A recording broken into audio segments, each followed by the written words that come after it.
작년 6월에 핀란드로 떠난 적이 있습니다. 11시간 정도의 비행 끝에 헬싱키 공항에 도착했습니다. 공항 카페에서 커피 한잔하고 나가야죠.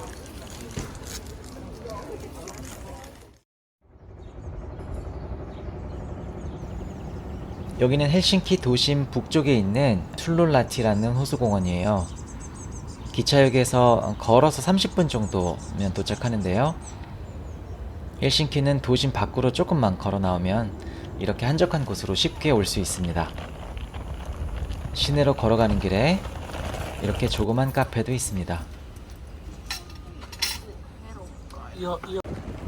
공원에서 중심가로 다시 내려가다 보면 이렇게 넓은 광장이 있습니다. 이때가 6월달인데요. 헬싱키도 낮에는 덥기 때문에 이렇게 아이스크림을 찾게 됩니다. 주변에 현대미술관이 있어서 그냥 재미로 들어가 봤는데 조금 야리까리한 분위기에 별로 볼 건 없더라고요. 이렇게 암실에서 보는 애니메이션 작품 같은 것도 있습니다. 앞에 보이는 동상 머리를 보시면 갈매기들이 하도 똥을 싸놔가지고 백발이 됐습니다. 여기는 에스플라나데 공원인데요. 도심에서 센트럴 마켓으로 가는 길에 지나치게 됩니다. 센트럴 마켓은 헬싱키가 TV에 나올 때 항상 등장하는 곳입니다. 오렌지색 천막이 전부 상점인데 예전에 여행 프로에도 종종 나옵니다. 길거리 음식을 많이 파는데 길거리 음식이라기보다는 좀 양이 많아서 한 끼 식사입니다. 가격대가 10에서 20유로 정도 되고요. 우리나라 돈으로 치면 한 15,000원에서 한 25,000원 정도 보면 될 것 같죠? 멸치구이가 굉장히 유명합니다. 길거리 음식 좋아하시는 분들은 꼭 와보는 곳이고요. 음식도 팔지만 채소나 과일도 많이 팝니다.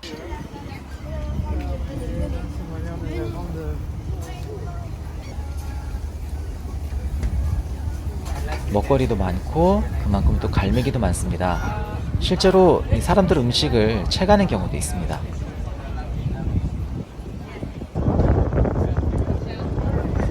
이렇게 가판대, 노점상도 있고요.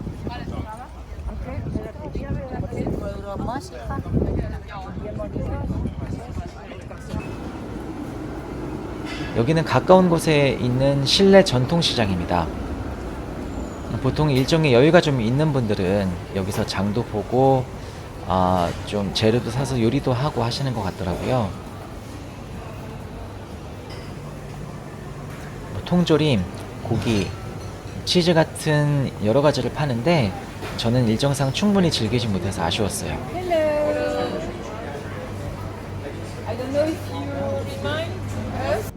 앞에 관람차가 보이죠? 저기 보시면 한 칸이 조금 진해 보이는데 저기 사우나 칸입니다. 예전에 TV 나올 때 보니까 저 1시간 정도 탑승하면서 한 30만 원이 넘더라고요. 한 번 타는데 굉장히 비싼 걸로 기억합니다. 카모메 식당에 나온 전경이 이런 모습이었던 것 같아요.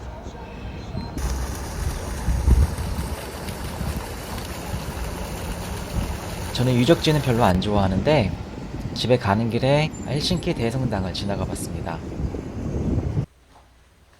헬싱키에서는 작은 아파트를 빌렸어요. 한 2, 3일 있었는데 중심가에서 한 걸어서 20분 정도 떨어진 곳인데 굉장히 쾌적하고 좋았습니다.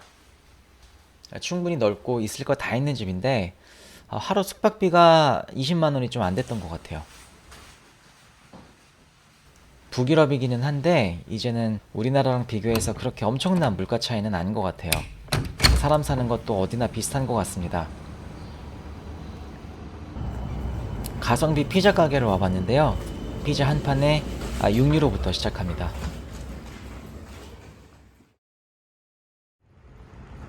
오늘은 헬싱키에서 버스로 1시간 정도 떨어져 있는 무민 박물관에 왔습니다. 무민 박물관은 탐페레라는 도시에 있습니다. 핀란드에 대해서는 사실 갈매기나 사우나밖에 몰랐는데 무민이 핀란드에 있더라고요. 박물관 앞에 무민 동상이 보입니다.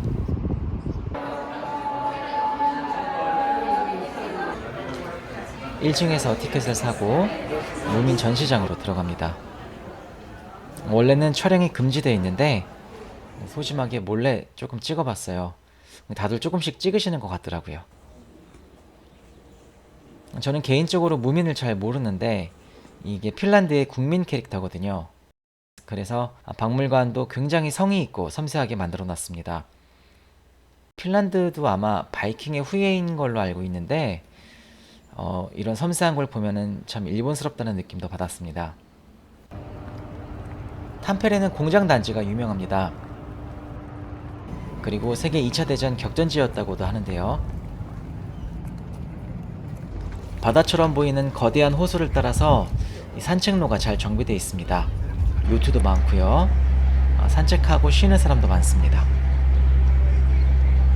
핀란드에 장기로 여행을 오시는 분들은 별로 없어서 탐페레 같은 경우에는 보통 하루 이틀 정도만 들리시는 것 같더라고요. 헬싱키보다 좀 작은 도시인데 오히려 더 신도시 같고 정돈된 모습이었습니다.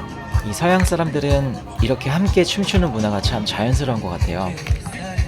이쪽 사람들도 나름대로 흥이 좀 많습니다.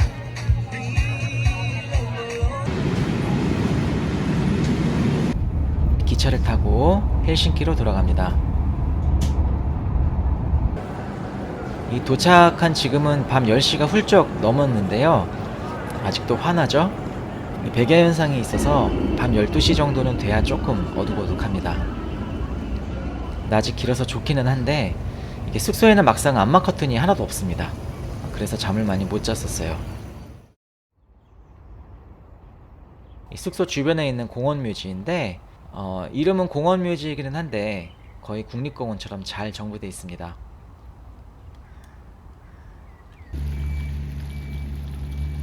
오늘은 렌터카를 빌려서 떠났는데요. 여기저기 구석구석 다니기에는 차가 가장 좋죠. 북유럽의 렌트비가 굉장히 비쌉니다. 그래서 하루만 빌렸어요. 보통 외국에서 운전하는 거에 대해 걱정을 하시는 분들이 좀 있는데 핀란드는 일단 차와 사람이 적습니다. 그리고 굉장히 친절한 편이라 운전하기가 굉장히 편해요. 새길을 통해서 바다도 잠깐 찍고 갑니다. 여기는 그 투르쿠 가기 전에 있는 한코라는 해변 도시인데 도시라기보다는 좀 마을에 가까운 것 같아요. 중간에 이렇게 호수도 예쁘게 잘 되어 있습니다.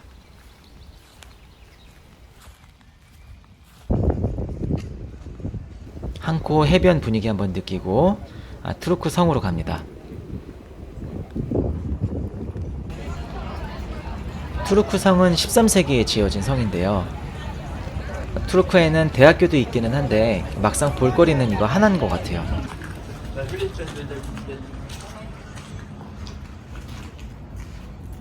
성 내부에 들어갈 수 있는데요. 최대한 원형이 보존된 만큼 한 번 정도 볼만은 했어요. 자세한 내용은 잘 기억이 나진 않는데 이 중앙에 있는 성을 중심으로 양쪽 건물에서 하인들이 머물렀던 것 같습니다. 핀란드는 물론이고 스칸디나비아 반도에서 가장 오래된 건축물이라고 합니다. 그래서 관광객들이 굉장히 많이 온다고 하는데 사실 이 투르크 도시 자체는 굉장히 좀 심심합니다. 건축된 지가 700년이 넘었는데 근대에 와서는 창고나 감옥으로도 많이 쓰였다 그래요. 여기는 투르크 성당이고요. 마지막으로 여기는 투르크를 가로지르는 아우라 강입니다.